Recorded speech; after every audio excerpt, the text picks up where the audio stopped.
It's only 7 blocks long, but it may be the most important street on Earth. Wall Street. It's fueled some of the greatest economic expansions ever known. It's plunged millions into poverty and ruin.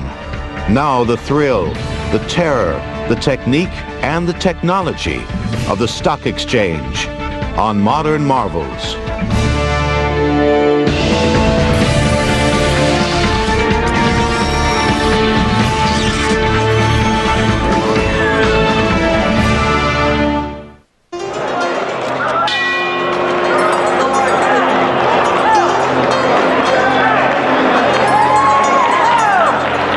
Every business day, more than 1 billion shares change hands on America's major stock exchanges. Nearly $90 million worth of stock changes hands every minute. 300 are coming out at 1 and 3 8. 200 apex. Brokers constantly scramble to do their clients' bidding in the battlefield of high finance. The floor is a rather unique kind of place. It's a place where people have known each other many years. Each day get together to compete on behalf of clients they've never met. A stock exchange is actually 2 markets in one. First, it's a place where a new company can raise millions or billions of dollars overnight by offering ownership of the business to hundreds of thousands of small investors. These pieces of ownership are called shares of stock.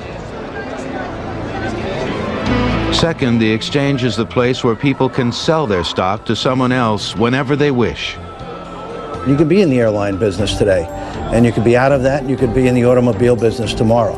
And that ability to enter and exit and get paid back for your investment in those shares creates a great market for the initial investment. People are more willing to put that money up if they know that sometime in the future they'll be able to sell out their interest and go on to the next best thing. 40% of American families own stock in U.S. companies either directly or through mutual funds and pension plans. The exchange lets people know how these companies are doing by allowing a free market to place a value on their stock. Well, I like to say that a stock market is a market in information. I mean, it uses information from outside to evaluate companies, but then the process of the stock market creates new information by putting a price on things that everybody in the country can read. The modern market is a tightly regulated and finely tuned institution. But this wasn't always the case. Centuries ago, investing in stocks was chaos.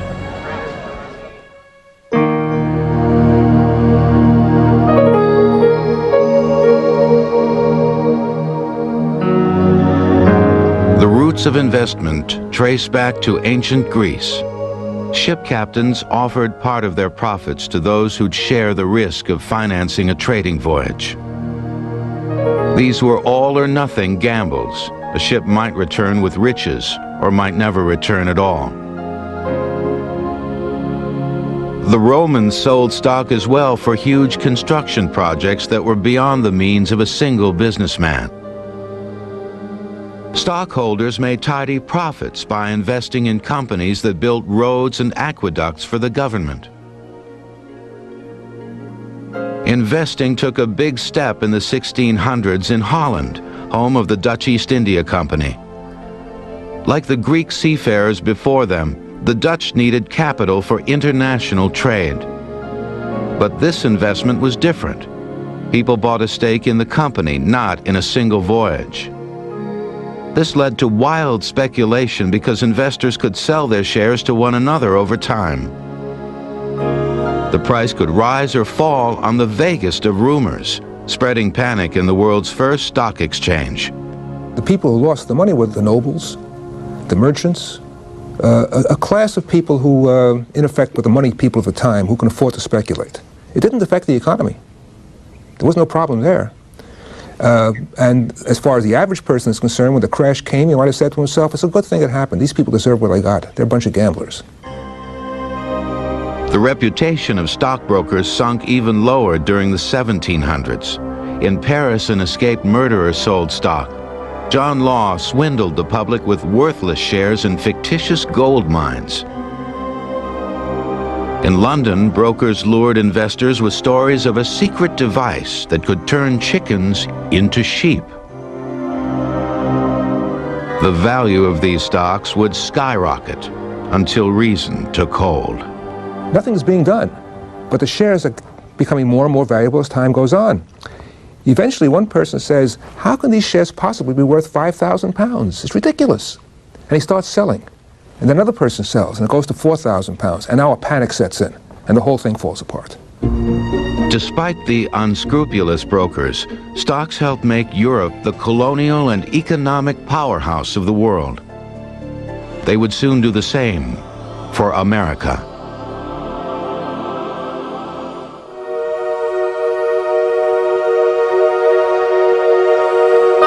Wall Street got its name when New York was a tiny colonial outpost. In 1653, Pilgrims built a wall to keep out Indians. 100 years later, the wall was gone. But the path that ran beside it had become the heart of New York's commerce and society. Here was the auction block for slaves, and the pillory for public humiliation.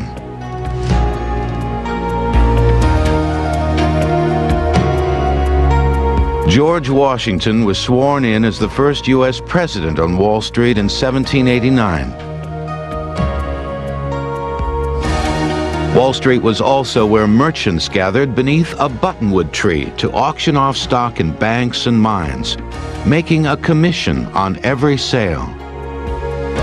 This open-air market lasted until 1792, when 24 merchants signed a document known as the Buttonwood Agreement. The pact was an effort to avoid government regulation of street auctions. It also blocked newcomers from the business. And a group of the auctioneers, the most powerful ones, say, you know, anyone's coming into this market. We're losing business to these people. So let's form an organization called the New York Stock and Exchange Board in that tavern over there. And we'll have a door, and we'll keep these people out. The brokers met inside the Tontine Coffee House for 2 formal auctions per day. The public was not allowed. If you wanted to buy or sell stock, you had to hire a broker to do it. What it did is it did one thing. It made the trading of stocks less public. So the public had less information about what was going on. In the open auction system, where it was everybody could hear, people knew more about what was going on. These indoor sessions, where a central auctioneer sold stocks one by one, allowed brokers to regulate themselves to prevent fraud and abuse. Only reputable stocks were traded, and the sales were recorded. These procedures created an air of respectability. You change something from, mere commerce of hawking wares on the street, you sort of put it indoors and got a certain group of people who knew each other. You're moving from a trade or just ordinary business to a profession. During the auctions, prices were quoted in increments of 1/8 of a dollar, a holdover from the days when people carried Spanish milled dollars and cut them into pieces of 8. Only 30 companies were traded inside the exchange. Banks, cargo insurance companies, construction firms that built bridges and piers. But only a handful of fearless investors dared buy them. Many people were afraid of stock because if the company went bankrupt, the stock owners could lose everything.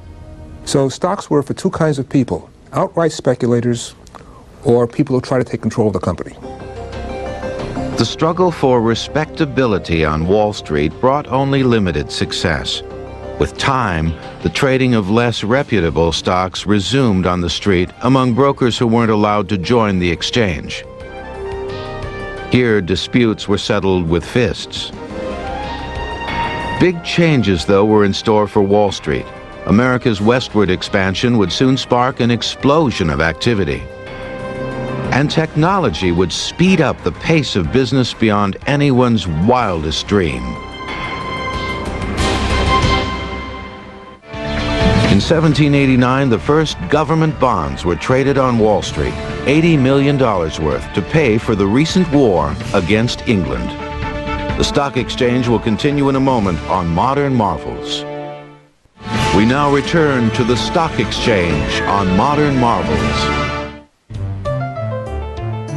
Several legends describe how the terms bull and bear found their way to Wall Street. The most dramatic tale involves a style of bullfight in the old Wild West. A 1,000-pound grizzly would be chained to a stake in a bullfight arena. Then a bull would charge.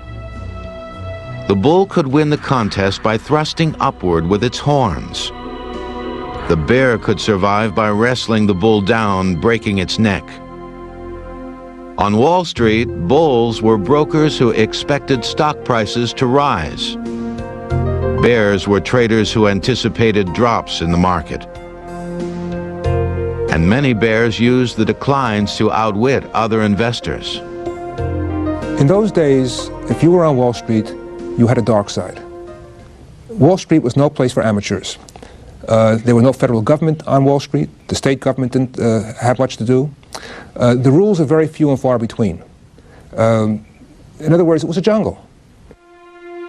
The bulls included colorful figures like Hetty Green, whose severe appearance and miserly character earned her the nickname the Witch of Wall Street.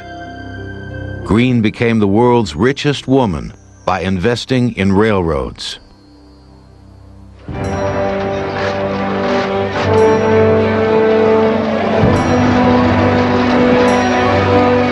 America's railroads were among the most ambitious engineering projects in history. Railroad stocks fueled the frenzy on Wall Street. Up until the railroads, corporations were little mom-and-pop shops. They didn't need a lot of capital. But when you're building a big railroad, you need to assemble a lot of money. And at that point, the stock market became very important. With shrewd rail investments, Hetty Green amassed a fortune of $100 million, the equivalent of nearly $2 billion today. Her advice to others was simple. There is no great secret to fortune making. All you have to do is buy cheap and sell dear. Act with thrift and shrewdness, and be persistent. Hetty Green. To accommodate the railroad boom, the New York Stock Exchange moved several times in search of larger quarters, settling in 1865 in a building near the corner of Wall and Broad. To create a pleasant atmosphere, the building's ventilation system wafted perfumed air across the crowded trading floor.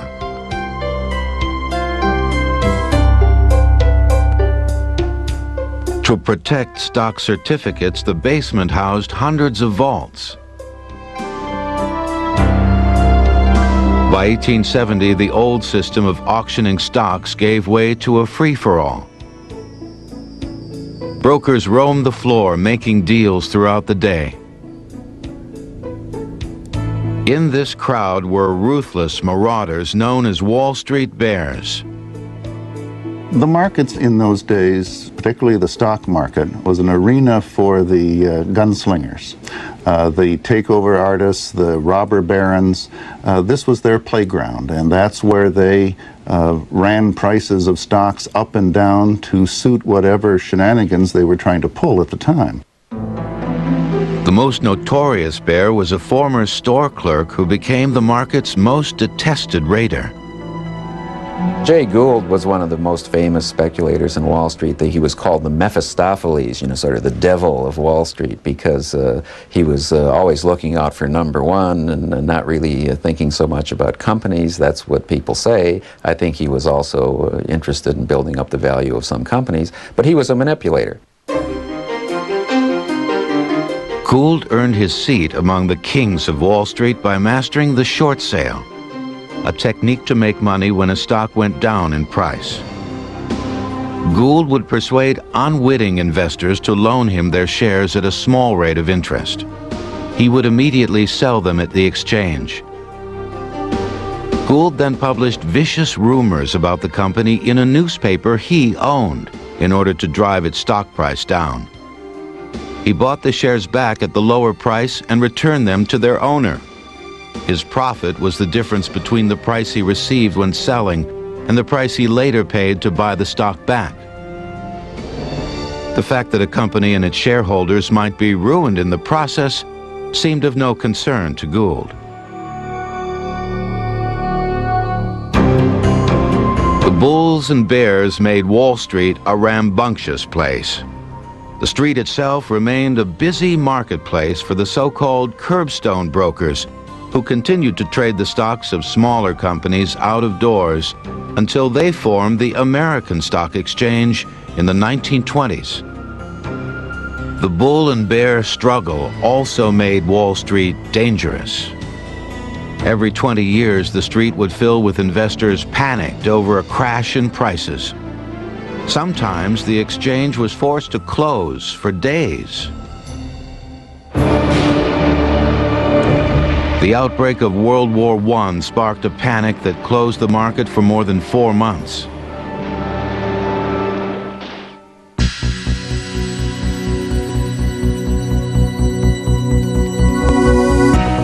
In 1832, a simple device revolutionized the stock exchange. The telegraph allowed news from distant cities to flash across the United States. In the world of finance, where information is power, the telegraph was a godsend. The telegraph's inventor, Samuel Morse, opened a demonstration office near the stock exchange, charging brokers 25 cents to see his invention. Soon after, Wall Street was a tangle of telegraph wires. The telegraph turned New York into America's financial capital by eliminating the need for regional markets in other cities. The telegraph makes it possible for New York to become a central marketplace. At one time, we had dozens of stock exchanges all over the country. There was a stock exchange in Albany, there was a stock exchange in Buffalo. But once the telegraph goes to Albany and Buffalo from New York, they disappear. The stock ticker was the next innovation. Created in 1867, the ticker printed telegraph signals onto a narrow paper tape. The ticker brought up-to-the-minute prices to brokers throughout the nation. For the first time, people outside the exchange could tell what was going on. July 8th, 1889, another milestone. Issue number 1 of the Wall Street Journal, the price 2 cents. Charles Dow and Edward Jones raised the standard of financial journalism with their new publication. The most popular feature was the daily index of 12 stocks, known as the Dow Jones Industrial Average. By analyzing the performance of key companies such as American Sugar, U.S. Rubber, and General Electric, the Dow became a stock market barometer. It made sense out of what was perceived as chaos. In the daily jumble of up an eighth and down a quarter, it was hard to tell whether stock prices generally were moving up or down. With the industrial average, you could keep your eye on the long-term trends and not be confused by the short-term static. The ticker, the telegraph, and the Wall Street Journal were powerful tools that opened the world of stocks to the general public.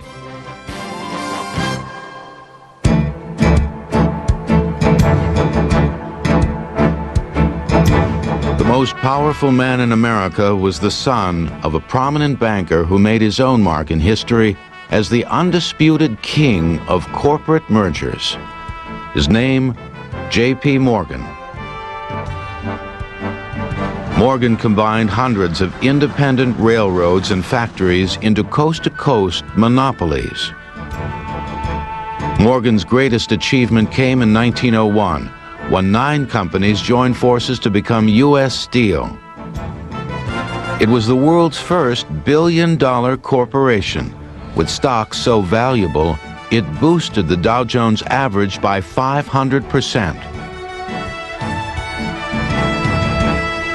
J.P. Morgan was a stern, autocratic man who never gambled and based his decisions on business fundamentals. To protect his customers, Morgan insisted on a role in managing every company he created.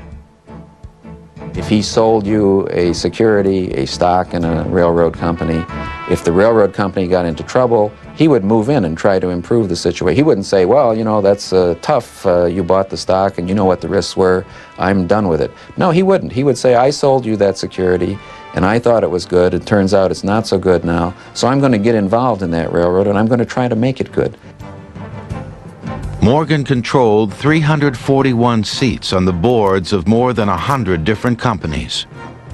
Investors respected Morgan, but the public did not.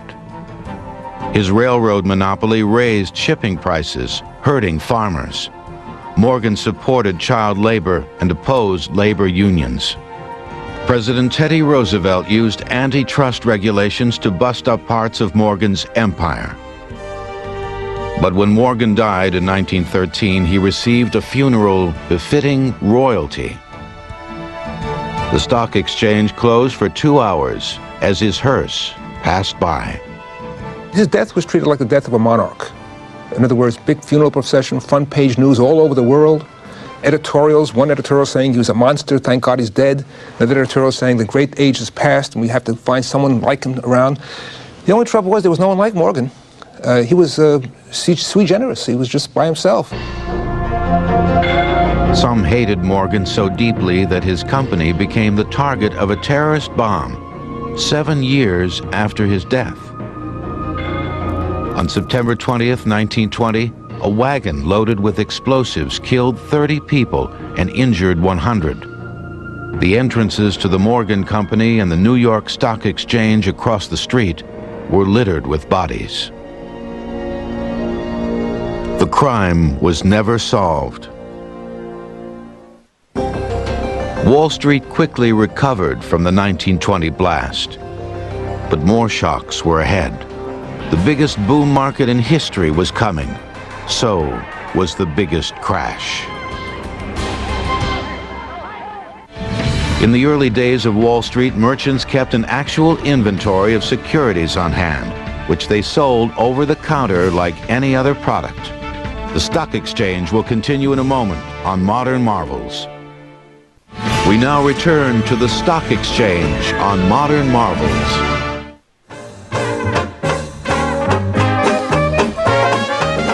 America had never seen anything like the 1920s.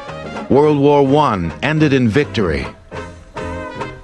Factories were booming. Families had money to burn. They go to the movies. They had a phonograph. The family might have had a car. All things are changing in that and getting better, and getting much better. By 1920, the New York Stock Exchange, a private institution, looked more impressive than many government agencies. The exchange had torn down its building at the turn of the century to construct a larger one that projected an image of strength. The new trading floor was enormous. Each stock was now traded at a particular spot called a post. Steel stocks were clustered at one post, railroads at another. Auctioneers called specialists controlled the bidding. When a sale was made, clerks would rush details of the transaction by pneumatic tube to the ticker tape room, where typists would relay the news to the world. In the 1920s, the exchange was a place of glamour and wonder. I started on the floor of the New York Stock Exchange as a page. In 1926, having just graduated from prep school, and I was 16 years old at that time. It was a very exuberant period. I thought it was kind of lively and a lot of fun. Stocks were becoming a national pastime. Americans bought millions of radios and shares in the company that made them. As cars became popular, so did auto stocks. The demand for stocks pushed prices through the roof. Between 1924 and 1929, the Dow Jones Industrial Average shot up more than 300%. You had a lot of people in the market that knew nothing about the market except they were going to make some quick money. And the thing was obviously overblown. Unscrupulous brokers made things worse by pressuring investors into buying questionable stocks. There was a lot of opportunity for people to believe in what they were being told, and there were a lot of people there willing to take advantage of telling them that this company or that stock or something was going to just really go gangbusters. Even more dangerous, many investors bought stock on credit, known in the trade as buying on margin. You could buy stock if you were a good customer for 10% margin. So if you wanted to buy a share of $100 stock, you could put up $10, and the stock itself became collateral for a loan for the other $90. The widespread use of credit and the tremendous rise in stock prices made some investors wonder how long the good times could last. In 1928, stockbroker Charles Merrill of the firm Merrill Lynch sent a bluntly worded warning to clients. Now is a good time to get out of debt. We do not urge that you sell securities indiscriminately, but we do advise, in no uncertain terms, that you take advantage of present high prices and put your own financial house in order. Charles E. Merrill.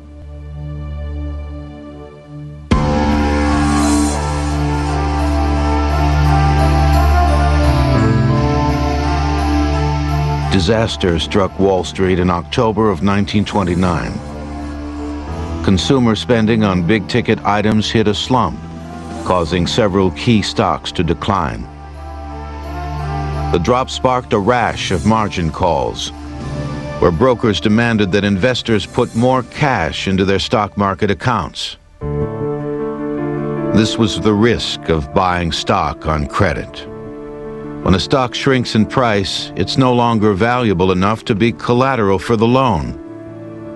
Investors must put up cash or margin to even the scales. If they don't, their account will be liquidated. October 24th, 1929. Thousands of investors failed to come up with the necessary cash by the time their brokers entered the exchange. When the opening bell rang at 10 a.m., the liquidation sale began. Well, it started off, as I recall, like a busy day, and pretty soon it got worse and worse. Suddenly, it appeared that everyone wanted to sell and no one wanted to buy, and there was a sense of frenzy.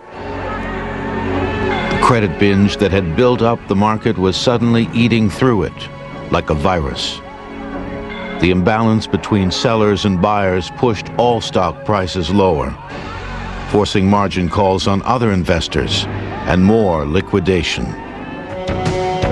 So many shares were sold so quickly that the ticker was running 4 hours late. Thousands of investors flooded the financial district, desperate for news. And suddenly, there was hope. Richard Whitney, vice president of the exchange, met with the nation's top bankers and marched onto the trading floor. And he walks up to U.S. Steel and says, "What's steel at?" And he says, 200. "I'll buy 10,000 shares of steel at 200. And a roar goes up. The big guys are coming in. They're saving us. Whitney bought $20 million worth of stock in a matter of minutes. It was a powerful symbol. Recovery, resistance, hope. Don't forget, these people are seeing the whole place fall to pieces. And here's a guy who steps up and starts showing courage. It turned out Richard Whitney was not trying to save the market, but to fool it so the banks could eventually sell out at a better price. His triumphant stand stopped the panic temporarily, but the downward spiral resumed the following week with a bigger crash and continued for the next 3 years.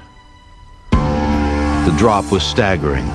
General Electric went from more than $1,600 per share to $154. General Motors $1,075 to $40. The Dow Jones Industrial Average fell 89%. $72 billion in investments wiped out. And people who had their whole life savings tied up in Wall Street vanished. It's out, no more. Zero. A person went from $500 to $15,000, and now he's down to zero. Economists contend the crash alone didn't cause the Great Depression that followed. But the public blamed Wall Street. The panic frightened people, and as they stopped spending money, the economy ground to a halt.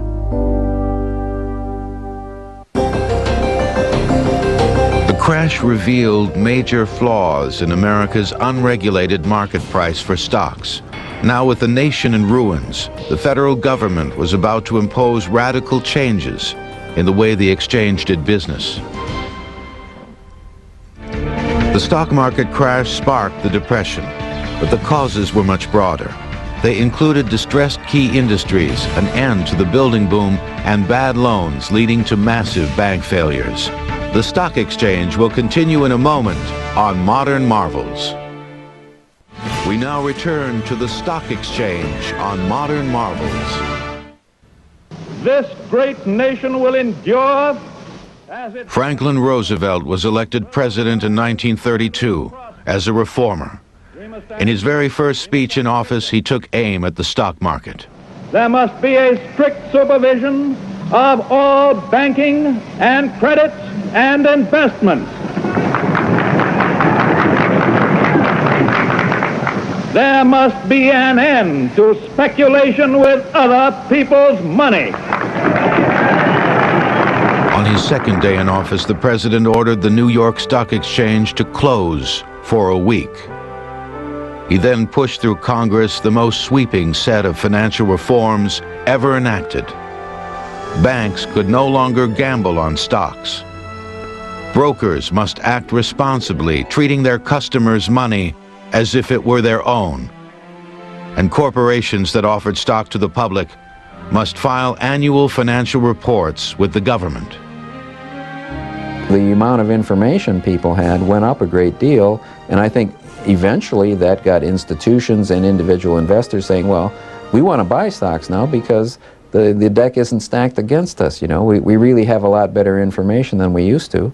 And so now Wall Street isn't the den of thieves that we used to think it was. It's more of an honest place. This bill is passed by... Richard Whitney, now president of the exchange, spoke against the new regulations, saying the market could police itself. But nothing could stop the president's push for government oversight. Roosevelt created the Securities and Exchange Commission, the SEC, to enforce the new rules. Its first chairman was Joseph Kennedy. The SEC would indict more than 300 people in an effort to clean up Wall Street, although the agency found it virtually impossible to win convictions. The only major figure to go to jail was Richard Whitney himself, convicted of embezzlement. The man who led the market through its deepest crisis spent 3 years in Sing Sing before being released. The newly reformed market was a sleepy place in the 1930s and 40s as a weary public stayed away. Thousands of Wall Street workers lost faith in the paper chase and quit. You really didn't believe in paper anymore. You wanted to go out and earn your living doing something a lot more concrete. During World War II, the federal government, not the stock market, generated most of the money needed to reinvigorate American industry. The market generated less than 20%. The war did bring a historic milestone to Wall Street. Women who had worked in the back rooms now appeared on the stock exchange floor, ending a male-only tradition that had lasted 150 years. With victory came the market's most unique wartime contribution, the mountain of ticker tape confetti that welcomed America's troops home.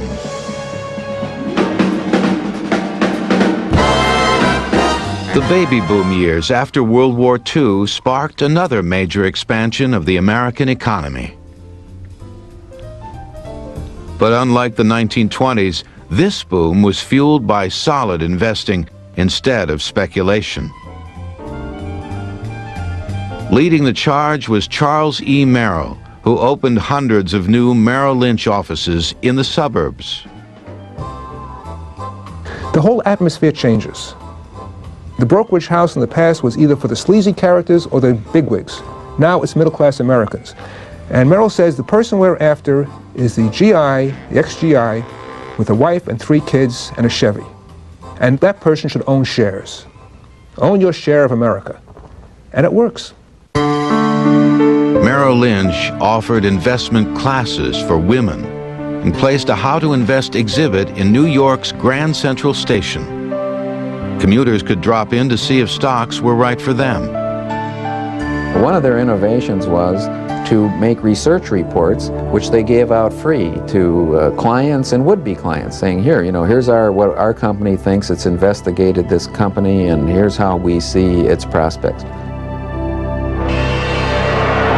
As American investors returned to stocks, the market finally recovered. 90, brother. 90 to what? How's a quarter? 90 to a quarter. 301 of it. 90 quarter. In 1954, the Dow Jones Industrial Average broke 300. The market had set 25 years earlier, just before the 1929 crash. One of the biggest innovations in the 50s came not from Wall Street, but from a university campus 800 miles away. Economist Harry Markowitz of the University of Chicago developed the theory of stock diversification. Investors, he said, should buy a wide range of stocks to reduce the risk of bankruptcy when a single stock goes bad. What Markowitz was saying is put your money into lots of different things, and on average you're going to do pretty well. Even though you're never going to be at the top, you're never going to be at the bottom. The concept of a diversified stock portfolio is a basic tenet of modern investment. But for the 50s, the idea was so radical that it eventually earned Harry Markowitz the Nobel Prize for Economics. In the decades that followed, there were downturns in the market. In the 1960s, there were major slumps prompted by bad news during the Kennedy years and setbacks in the Vietnam War. The OPEC oil embargo hurt stock prices in the 1970s as Americans waited in line for a gallon of gas. But the most dramatic event since the '29 crash was coming soon: the introduction of the computer. The price of a membership seat on the New York Stock Exchange in 1817 was $25. Today, it is over $1 million. Modern marvels will return. We now return to the stock exchange on Modern Marvels. A different kind of panic hit Wall Street in the 1960s. A paper panic. The rise of pension plans and mutual funds pushed the trading volume to 11 million shares per day. Every transaction was still processed by hand. So you'd have piles and piles of these papers on desks, and you had a lot of these clerks just moving these papers back and forth. It's not surprising that when you had a lot of volume, you had a crisis. For brokerage companies, the paper crunch was terrifying. Exhausted clerks were unable to balance the books each night. The New York Stock Exchange had to close on Wednesdays to give clerks a chance to catch up. The clerks would work around the clock, and every once in a while they'd go on a cot and sleep for an hour and come right back again. They wouldn't go home for weeks. At its height in 1968, the paper crunch touched off a devastating cash flow crisis, which forced nearly 100 brokerage companies into bankruptcy. Computers solved the problem with their ability to document stock transactions at the speed of light. Since the 1970s, computers have assisted brokers with every aspect of the securities business. They route smaller transactions directly to the trading posts, ending the delay caused by hand-carrying an order across the floor. Computers have vastly improved the market's ability to handle the ever-growing volume of trades. Computers, though, have had a dark side. They were largely responsible for the biggest single-day drop in stock market history. October 19, 1987, the market began a decline that raced out of control. Lightning-fast computers had been pre-programmed to rapidly sell stocks when prices hit a predetermined level. Just press the button and you sold, which set off something at another computer, and a third computer, and a fourth computer. Now what happened was the volume was tremendous. People couldn't keep up with these things. The Dow Jones average plunged 508 points, a drop of 23%. The plummet taught traders a lesson.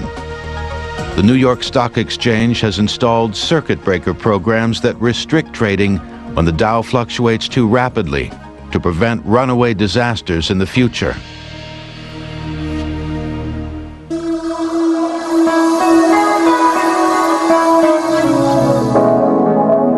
This computer in Connecticut has brought the marketplace for stocks to an historic crossroads. This is NASDAQ, built in 1971 by the National Association of Securities Dealers. The NASDAQ system is a quick and inexpensive way to trade without the need for face-to-face encounters. NASDAQ links hundreds of brokerage houses worldwide. What we're doing is we're replacing the people on the floor congregating in a group, okay, to various people in different houses on the street at their desks, bidding and offering in this box. And everyone has access to what is going on at the same time. The NASDAQ interactive screen displays 2 columns for every stock. A list of brokers trying to buy shares for their clients along with the price they're willing to pay, and brokers trying to sell stock and the price they're willing to accept. NASDAQ primarily handles stock in America's younger, smaller, high-technology companies. But NASDAQ's phenomenal success is prompting some observers to wonder about the future of the New York Stock Exchange, where shares of larger, more established corporations are bought and sold in a traditional auction.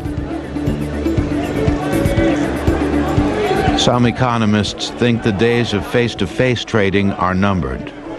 We're always going to need a centralized place. The question is, does it have to be a physical location on Wall Street? You know, it seems to me that technology is changing now so that we can have a centralized market just by looking on our computer screens. Officials at the New York Stock Exchange maintain there are advantages to their time-tested way of doing business. Most important is the role of the 450 specialists on the floor who act as referees between the 900 brokers and sometimes buy and sell stock on their own to ensure the market keeps functioning during periods of crisis. Whether the future belongs to computers or traditional traders or a combination of the two, stocks seem destined to continue their central role in the global economy. Stock trends now circle the globe 24 hours a day, from the United States to Tokyo to Europe and back to America again. In the U.S., stocks generate tens of billions of dollars of new capital every year. Money to get new companies started and help older ones to expand. The stock exchange is the place where the capital comes from to make capitalism work.